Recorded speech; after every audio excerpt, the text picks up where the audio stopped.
123장 말씀은 사라의 장사에 대한 말씀입니다.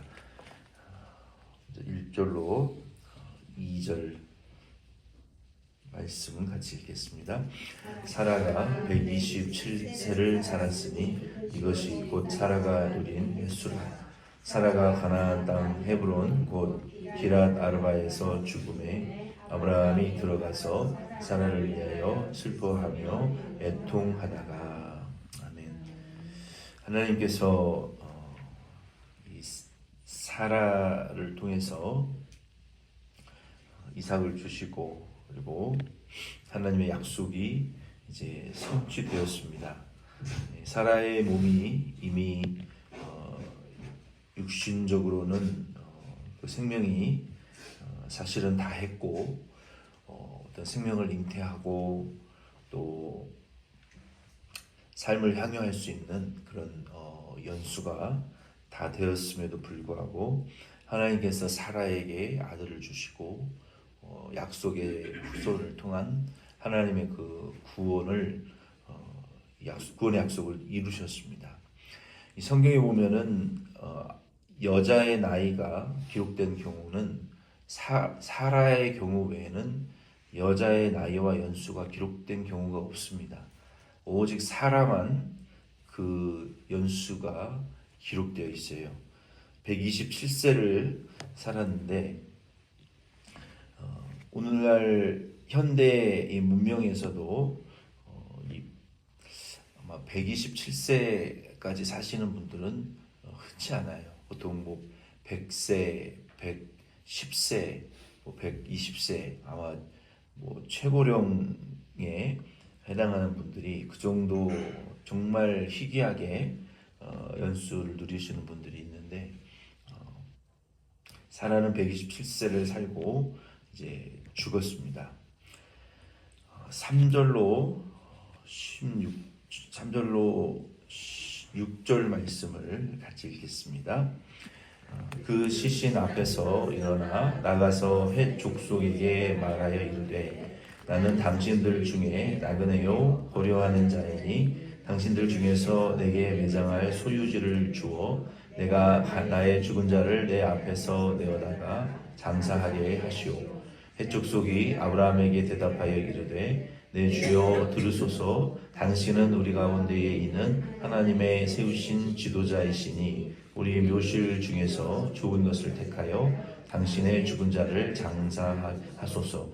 우리 중에서 자기 묘실에 당신의 죽은 자 장사함을 금날 자가 없으리이다. 아멘. 3절로 6절 말씀에 먼저 보면은 이제 3절로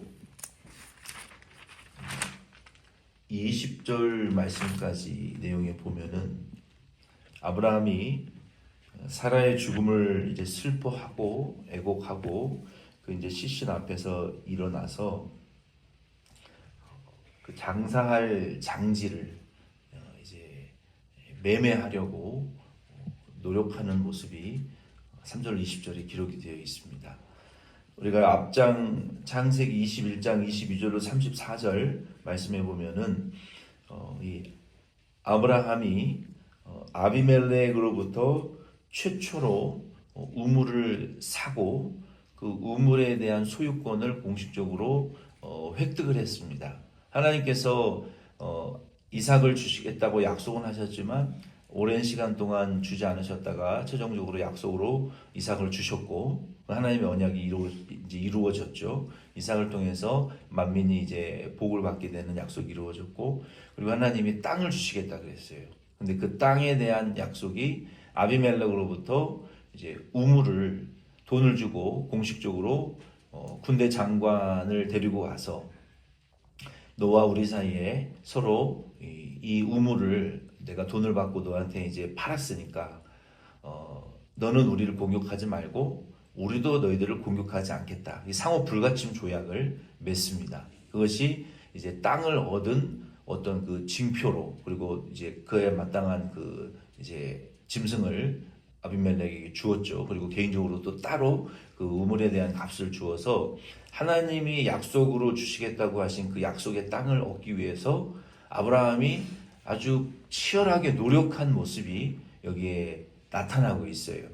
그리고 오늘 본문의 말씀에 사라가 죽었을 때 이 사라의 장지를 구하기 위해서 이제 노력을 하는 부분도 있지만 이 아브라함이 3번에 걸쳐서 이 땅을 사게 되는데 이 모습 속에서 아브라함이 얼마나 하나님의 그 약속이 간절히 이루어지기를 바랬는지, 그리고 하나님은 말씀하시고 그리고 변하지 않으세요. 우리 사람은 마음이 아침 저녁 달라요. 아침에 다르고 또 기도할 때 다르고 기도 끝나고 다르고 또 기분 좋을 때 다르고 기분 나쁠 때 달라요. 환경이 좋을 때 또 달라지고 나빠지면 또 다르고 이게 마음이 사실 왔다 갔다 해요. 변덕이 심한데, 근데 하나님의 이 성경에 보면은 하나님은 변덕스러운 분이 아니세요. 하나님은 약속하시고 그의 백성이 믿든 안 믿든 하나님은 당신의 약속을 지금 이루어 가고 계시고 그리고 반드시 약속한 대로 이루시는 하나님이에요. 근데 그 과정 속에서 아브라함과 같은 이 성도들이, 하나님의 백성들이 믿었다가 안 믿었다가 또 한 번은 믿었다가 2번은 못 믿었다가 또 강하게 믿었다가 강하게 낙심했다가 이러한 과정을 겪으면서 하나님이 그 신실하신 하나님이라는 것을 믿음에 이제 이르게 되는 것을 성경을 통해서 우리에게 많이 보여주고 계세요. 아브라함도 마찬가지였어요. 처음부터 끝까지 계속 믿었던 것이 아니라 한 번 믿고 6번은 안 믿었어요. 2번 믿고 10번은 시험에 빠지고 낙심했어요. 그러면서 결국은 하나님의 약속에 온전히 우리의 믿음이 합쳐지게 되는 그 과정을 이 아브라함을 통해서 보여주시는데, 아브라함이 하나님의 약속을 받아요. 하나님이 말씀하신 약속을 받는데 하나님은 한번 약속하시고 우리에게 자주 나타나셔서 너 약속한 거 믿지? 내가 약속한 거 알지? 너 약속대로 하고 있어? 이렇게 안 하시더라고요. 성경에 보면 하나님 한번 약속하시고 우리가 10번 실패해도 정말로 우리가 견디지 못할 만큼 좌절했을 때 정말 약속을 포기하고 하나님으로부터 떠나려고 할랑말랑 거의 그 정도 됐을 때 하나님 우리에게 또 한 번 나타나셔서 힘내라. 여전히 약속이 유효하니까 날 믿고 따라와라. 내가 너를 이끌고 가리라. 그러면 다시 아브라함을 또 하나님 회복시키셔가지고 하나님의 약속을 믿도록 인도하시고, 그리고 하나님이 구체적으로 이거 해라 저거 해라 이렇게 해라 저렇게 해라 말씀 안 하시더라고요. 성경에 보면 한번 약속하셨으면 그 약속이 이루어지기까지 아브라함과 같이 치열하게 우리가 노력해야 된다는 것을 우리에게 말씀하시는 거예요. 구체적으로 우리가 할 수 있는 99.9%의 일들은 우리에게 맡기세요. 그리고 우리가 할 수 없는 0.01%의 일들을 하나님이 약속하신 대로 정말 우리가 쓰러지고 좌절하고 못 믿고 약속을 떠나버릴 정도로 절망할 때 나타나셔서 불가능을 가능하게 하시고, 99.9%는 우리 인간이 노력하게 하신 하나님이라는 걸 우리가 성경을 통해서 보게 되는 거예요. 오늘 본문 말씀에도 보면은 하나님이 땅 줄게, 후손 줄게, 그리고 내 백성 주권을 줄게 약속만 하시고 구체적으로 하나님이 일하지는 않으세요. 누가 했어요? 아브라함이 하신다고요. 하나님도 교회를 향한 하늘과 땅의 모든 권세를 내게 주셨으니 내가 이 권세를 너에게 위임해 줄 텐데 땅끝까지 복음 전해라. 부활하신 예수님이 우리에게 그렇게 말씀하셨죠. 삼위일체 하나님의 이름으로 세례를 베풀고 가르치게 하고 가서 복음 전해라. 그 일은 누가 해야 되는 거예요? 99.9%는 우리의 머리를 써서 믿음을 써서 우리의 그 이성을 사용해서 그리고 우리의 그 정열을 다 바치고 희생을 바쳐서 우리가 손과 발을 움직여야 되는 거예요. 아멘이십니까? 하나님에게 맡기고 당신이 알아서 하십시오. 그렇게 일 안 하신다고요. 하나님은 우리의 믿음을 쓰고 이성을 쓰고 직관을 쓰고 경험을 쓰고 우리의 또 물질과 힘과 에너지와 우리의 노력을 통해서 손과 발이 되어서 우리가 움직여서 일해야 된다는 거예요. 복음 전파하기 위해서. 그러면 하나님이 일하는 자에게 성령도 주신다고 약속하셨고, 이 약속을 성취하기 위해서 손과 발을 움직이는 자에게 하나님이 사람도 보내주신다고 약속하셨고 일하는 자에게 권세도 주신다고 약속하셨지, 하나님이 약속하시니까 역사하십시오라고 앉아서 기도만 하고 아무것도 안 하는 자들에게는 역사 안 하신다고요. 움직여야 돼요. 일해야 돼요. 머리를 쓰고 치열하게 노력해야 하나님 역사하신다고요. 하나님이 아브라함에게 약속하신 이후에 아브라함이요, 이 사라가 죽었어요. 아브라함의 마음에는 두 가지의 마음이 딱 드는 거예요. 어떤 마음이 들었느냐? 하나님이 이 땅을 우리에게 약속의 땅으로 주시겠다고, 축복의 땅으로 주시겠다고, 하늘의 별과 바다의 모래와 같이 많게 해주시겠다고 약속했지. 근데 내가 지금 하나님의 약속을 받고 애굽으로 내려갔다가 올라갔다가 여러 가지 고난을 당했는데 이제 더 이상은 뒤로 물러설 것이 없다. 사라가 죽었는데, 사라가 죽은 것은 하나님의 섭니다. 이제 이삭에 대한 약속이 이루어졌으니까 이제는 이 땅을 차지할 때가 됐다. 만약에 이 사라의 죽은 시신을 들고 쉬운 땅을 찾아서 땅을 사서 장사를 하게 되면 이 가나안의 이 마물의 숲을 근처에 이 땅을 하나님 약속으로 주셨는데 이 땅을 다시 얻지 못한다. 그래서 아브라함이 결단한 거예요. 사라의 장사를 통해서 내가 반드시 장지를 약속의 땅에서 사고 이 땅에, 거기에 아브라함도 묻히고 아브라함의 아들 이삭도 묻히고 야곱도 거기 나중에 묻히게 되는 거예요. 그래서 이 땅이 하나님의 약속의 땅으로 후손들에게 전달되어지기 위해서 이 땅을 반드시 사야 된다. 이 땅을 돈 주고 사야 된다. 그냥 공짜로 얻어서는 안 된다. 확실한 이 소유권을 내가 가져야 된다. 그래야 하나님 나에게 약속하셨으니까 그 약속이 나를 통해서 이루어질 거 아니냐. 이 땅을 내가 사야 되겠다라는 이런 강한 집념을, 이 의지를 가지고 아브라함이 3차에 걸쳐서 그 땅을 매매하게 되는 거예요. 소유권을 확실히 주장하기 위하여 훨씬 시세보다 비싼 돈을 주고 그 땅을 사게 됩니다. 3절 6절 말씀에 보면은 그 노력의 첫 번째 내용이 기록이 되어 있어요. 헷 족속에게 나아가서 내 아내가 죽었으니 장사할 땅을 내게 달라, 팔아라. 그랬더니 헷 족속이 이미 아비멜렉이 왕이 군대 장관을 데리고 아브라함에게 찾아와서 상호 불가침 조약을 맺은 걸 보니까 이 헷 족속이 아브라함을 바라보는 관점이 달랐어요. 그리고 내 주여 이렇게 말하고 있잖아요. 굉장히 두려워하고 있었어요. 그러면서 뭐 돈을 주고 살려고 합니까? 당신이 원하는 어느 장소든지 가져가십시오. 당신이 그 땅을, 그 굴에 당신의 아내를 장사한다고 해도 어느 누구도 말릴 자가 없습니다. 우리는 다 오케이입니다. 당신을 두려워하고 있고 존경하고 있습니다. 그들이 왜 그렇게 했을까요? 아비멜렉도 머리를 조아리고 아브라함에게 함부로 못했던 이유는 아브라함과 하나님이 함께 하시는 것을 아비멜렉은 몸소 체험했어요. 아내를 잘못 건드렸다가 자기 온 나라에 하나님의 재앙이 임하는 걸 봤거든요. 그와 함께 하시는 하나님이 두려웠던 거예요. 그래서 이 헷 족속도 감히 아브라함을 함부로 하지 못했던 거예요.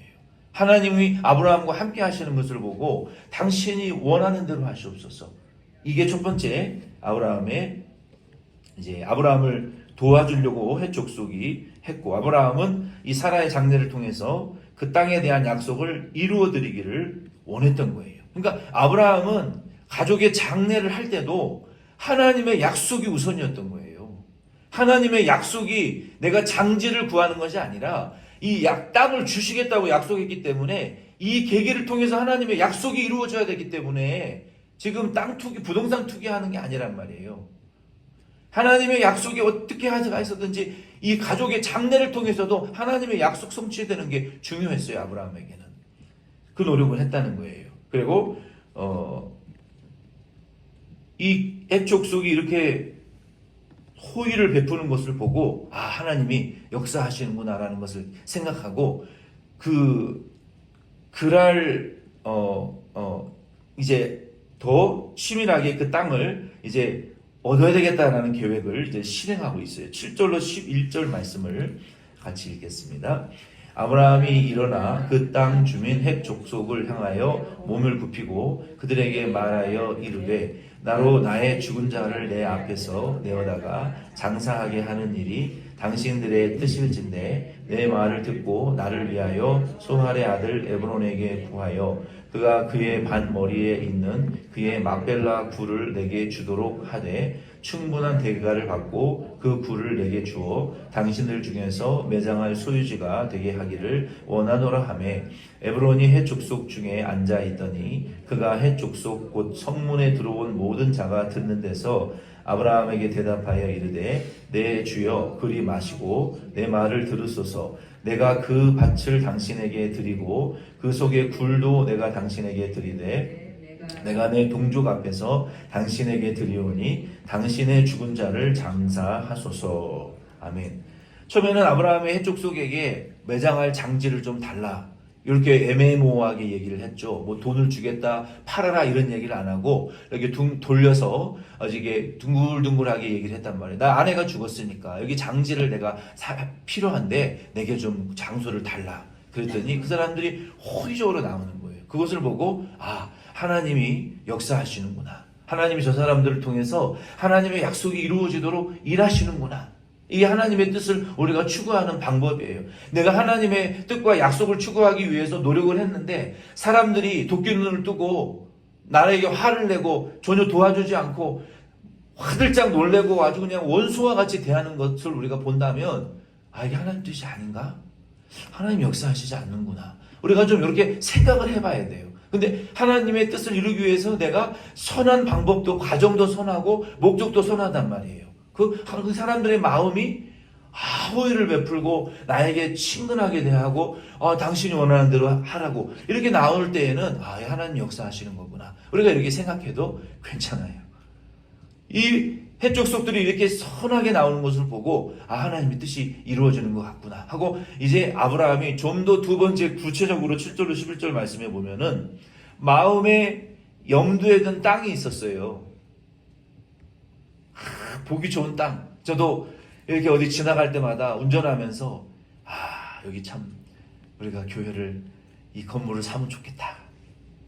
여기 H마트도 가깝고 우리 성도님들 한 25분 정도 되면 뭐 충분히 올 수 있는 거리고 여기 중장년층들이 여기 많이 산다는데 이 교회가 참 괜찮다. 참 좋다. 이렇게 마음에 두는 곳들이 몇 군데가 있단 말이에요. 돈 있으면 내일이라도 당장 사고 싶은 땅들도 있고 건물도 있단 말이에요. 이거 해가지고 우리가 하나님께 예배도 드리고 그리고 일주일 내내 우리가 기도의 집으로 우리가 문을 개방해서 우리 시니어들은 와서 기도도 하고 우리 자녀들은 우리 유치원도 하고 학교도 하고 여기 하려면 이 디렉터도 필요하고 교사도 필요하고 이게 또 뭐도 필요하고 이거 참 하면 좋겠다 마음으로는 막 상상의 나래를 펼치는 때가 많아요. 근데 이제 하나님 허락해 주셔야 하는 거죠. 아브라함도 지나다니면서 여기에 하나님 약속의 땅을 주셨으니까 여기부터 우리가 조그마한 땅을 좀 사서 여기에 하나님 약속이 이루어지면 좋겠다는 그 막벨라 굴이라고 하는 그 땅이 있었어요. 그 막벨라 지역에 굴이 있고 나무도 있고 밭도 있고 땅도 있는 참 보기에 좋은 하나님 그런 곳이 있었던 것 같아요. 그래서 아브라함이 마음에 염두에 두고 있던 그 땅을 이제 구체적으로 그 땅의 소유지인 에브론의 그 가문에게 그 막벨라 굴과 땅을 우리의 장지로 주십시오라고 얘기를 했어요. 근데 그 에브론의 그 아들이 당신 내 주여 당신이 원하는 것 다 공짜로 드리겠으니까 그냥 가지시라고 그랬더니 아브라함이 그들에게 절을 했어요. 허리를 굽혀서 절을 했다는 것은 막 사람을 무시하지 않았다는 거예요. 그들의 의견을 존중했다는 거예요. 그들의 베푸는 호의에 대해서 감사와 존중의 의미를 표시했다는 거예요. 아주 인간을 존중하는 태도가 아브라함에게 있었다는 거예요. 우리 그리스도인들도요, 믿지 않는 자들을 향해서도 이 인간 존중의 마음을 꼭 품으셔야 돼요. 한국에서도 지금 보세요. 기독교가 왜 이렇게 무시를 받는 줄 아세요? 인간을 기본적으로 존중하지를 않아요. 인권을. 믿는 자든 믿지 않는 자든 사람에 대한 존중이 없어요. 기독교가. 이게 참 문제라는 거예요. 그저 뭐 여러분들 뭐 어떤 분들이 주차장에서 고급 아파트에서 주차장에서 고급 차를 타고 다니는 사람들은요. 혼자 걸어 다닐 때도 주차를 삐삐 이렇게 하고 어그적거리고 걸어 다녀요. 여러분 뭐 좋은 차 타는 게 그렇게 대단한 일입니까? 비싼 아파트 사는 게 그렇게 대단한 일입니까? 미국 사람들은 안 그래요. 돈 있는 사람들은 후줄근한 티셔츠 입고 다니고 좋은 차를 타도 그렇게 어그적거리지를 않아요. 근데 이상하게 한국 사람들은 이 졸부들 이상하게 그런 게 어그적거리고 좀 좋은 차를 타면은 갑질을 하고 나쁜 차를 타면은 인간을 무시하고 그 인간 존중의 태도가 이게 없어요. 그래서 선진국이 되지 못하는 이유 중에 한 가지가 그거예요. 사람을 사람으로 좀 존중히 여길 줄 아는 태도가 있어야 되는데 그런 게 없다고요. 그쵸? 무시하려고 들고. 저 왜 그러는지 모르겠어요. 우리도 미국 와서 인종차별 받지만 인종차별 세계에서 최고로 심하게 하는 사람이 한국 사람들인 것을 우리는 알아야 돼요. 외국인 노동자들 어떻게 대합니까? 그들이 사는 집 한번 보셨어요? 한겨울에 히터도 없어요. 일한 거에 대한 대가를 제대로 주지 않아요. 조금 미국 와서 차별하면 그냥 막 죽이려고 달려들죠, 한국 사람들. 우리의 한국의 한국민의 그 민족성이라는 것이요. 그렇게 대단히 좋지 않아요. 제가 보면. 북미 사람들에 대해서 비교해 보면. 어쨌든 이 아브라함은 인간 존중에 대한 태도가 있었어요. 인간을 존중하고 여러분들이 호의를 내가 베풀려고 하시는 걸 내가 감사히 여기지만 난 그렇게 하지 않겠다고. 그리고 정당한 그 돈을 지불을 했어요. 은 400세겔을 달아서 주었죠. 굉장히 비싼 그 시세보다 그 비싼 값이었어요. 그 돈을 지불을 하고 그리고 그들에게 이제 12절로 16절 말씀해 보면은 돈을 제대로 다 지불을 하고 또 허리를 굽혀서 당신들의 의견을 존중하지만 돈을 다 지불하고 사겠다. 이렇게 3번에 걸쳐서 아브라함이 그 땅을 이제 얻는 이 노력을 치열하게 하는 거예요. 그래서 이 아브라함의 모습을 보면서 아브라함은 하나님의 약속을 이루기 위해서 이렇게 치열하게 아내의 장례를 통해서도 노력을 하고 하나님의 약속이 이루어지길 이렇게 간절히 원하고 노력을 하는구나. 오늘 이 말씀을 통해서 저와 여러분도 하나님이 우리 덴버시안 장로 교회를 향해서 주신 약속의 말씀이 있어요. 무엇입니까? 일어나라, 빛을 발하라. 우리가 일어나라 이 빛을 발하기 위해서는 하나님이 우리에게 말씀하시고 아침에도 나타나고 저녁에도 나타나고 막 자주 나타나지 않아요. 어쩌다 한 번씩 우리가 지쳐 쓰러져 죽을 것처럼 힘들고 하나님의 약속을 떠날 것처럼 포기할 것처럼 힘들 때쯤 그때쯤 짠 하나님이 나타나시는 거예요. 나타나셔서 뭐가 힘드냐? 사랑한다. 구체적으로 말씀도 안 하세요. 우리가 당하는 고난에 대해서 하나님이요. 제가 경험한 하나님, 믿음의 성경의 위인들이 경험한 하나님을 보면요. 여러분 하나님이 바울이 두드러 맞을 때 하나님이 그 채찍에 맞을 때 칼을 맞고 채찍을 뺏었습니까? 맞게 내버려 뒀어요. 감옥에 갇힐 때 갇히게 내버려 뒀어요. 어려운 일 당할 때 죽도록 두들겨 맞고 피 흘리고 고난당하게 내버려 두셨다고요. 그리고 나서는 혼자 흐느껴 울고 고난당하여 하나님 앞에 엎드려 기도할 때 그때 하나님 조용히 나타나셔서 내가 너와 함께 한다. 사랑한다. 별 말씀 안 하신다고요, 하나님. 우리가 당해야 될 고난이고 우리가 처리해야 될 문제들이에요. 그래서 우리 덴버시안 장로 교회를 하나님이 우리에게 맡겨주셨고 우리에게 위임하셨고 일어나 빛을 발하라고 오래 말씀하셨는데 구체적으로 구체적으로 어떻게 이 약속을 이루어야 될지는 우리가 감당해야 될 일인 것을 여러분 믿으시기를 바랍니다. 우리가 머리를 짜내고 큰 나무를 쪼개고 잘라서 더 작은 부분으로 잘라서 우리가 교회의 짐들을 우리가 함께 지고 우리가 이 500파운드를 목사 혼자 질 수는 없어요. 10개로 나누면 50파운드, 20개로 나누면 25파운드씩만 짐을 지시면 되는 거예요. 25파운드를 못 집니까? 교회를 위한 이 25파운드의 짐을 나눠서 지면 하나님이 함께 갈 수 있다고 우리에게 가르쳐 주셨어요. 그 일을 지고 우리는 일어나 빛을 바라면서 우리가 먹고 살기 위해서 돈도 벌어야 되고 또 교회의 사명을 감당해야 되고 우리의 가족들을 돌아봐야 되고 이 모든 일을 우리가 다 해가면서 우리의 주신 사명의 짐을 여러분 그래도 포기하지 마시고 우리에게 맡겨주신 그 직분의 짐을 여러분 포기하지 마시고 아브라함이 아내의 장례를 통해서도 3번이나 치열하게 노력했던 것처럼 우리도 이 교회의 사명을 일어나 빛을 발하는 교회의 사명을 감당해 나가기 위하여 아브라함과 같이 노력하실 수 있는 그리고 치열하게 우리의 머리를 써서 주의 일을 이루어 드리기 위한 이 일에 여러분 이 짐을 나누어지는 일에 동참하실 수 있기를 바라고 포기하지 않는 아브라함과 같이 저와 여러분 될 수 있기를 바랍니다. 주기도문으로